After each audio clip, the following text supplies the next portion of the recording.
Mapigano makali yalizuka katikati mwa Mogadishu Alhamisi huku vikosi vya usalama vya Somalia vikabiliana na wafuasi wa upinzani kabla maandamano yaliyolenga kupinga serikali. Wakazi walihofia kukimbilia usalama wao, milio ya risasi na milipuko ikisikika huku sehemu kadhaa za mji huo mkuu, huku wafuasi pia upinzani waliokaidi wakipinga hatua hiyo rais ya kuongeza muda wake uongozini. Mwandishi wetu Ahmed Hussein ana mengi zaidi.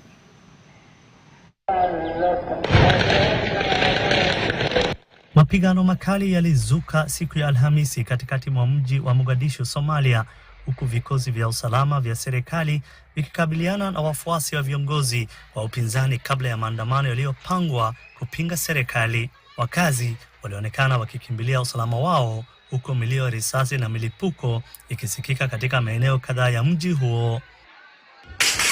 Viongozi wa upinzani walisema maandamano hayo yalilenga kupinga kile wanachodai kuwa ni ukiukwaji wa katiba na madai ya juhudi za Rais Hassan Sheikh Mohamud kuongeza muda wake wa uongozi. Upinzani pia walishtumu vikosi vya usalama kwa kulenga makazi yanayohusishwa na waziri mkuu wa zamani Hassan Ali na rais wa zamani Sheikh Sharif Sheikh Ahmed, hatua iliyozidisha mvutano wa kisiasa nchini humo. Hata hivyo, serikali imekanusha vikali madai hayo. Rais Mohamud amekuwa akishinikiza mageuzi ya uchaguzi yanayolenga kuiondoa Somalia katika mfumo wa upigaji kura unaozingatia makabila na kuanzisha mfumo wa kidemokrasia wa mtu mmoja kura moja. Anasisitiza kuwa mabadiliko ya katiba yaliyoidhinishwa na bunge mwezi Machi iliyopita yaliongeza muda wake wa uongozi kwa mwaka mmoja ili kusimamia mchakato huo wa mpito. Hata hivyo, mageuzi hayo yamekumbana na upinzani mkali kutoka viongozi wa upinzani na baadhi ya viongozi wa maeneo ya kikanda ambao wanaona hatua hiyo kama jaribio la kujiongezea mamlaka.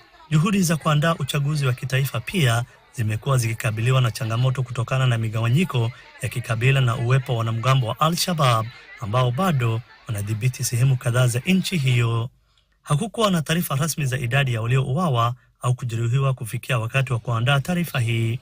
Machafuko hayo yalisababisha Umoja wa Afrika, Umoja wa Mataifa, Marekani na Uingereza kutoa wito wa kujizuia, huku serikali na viongozi wa upinzani wakiendelea kulaumiana kuhusu chanzo cha mapigano hayo. Ahmed Hussein, runinga ya KTN News.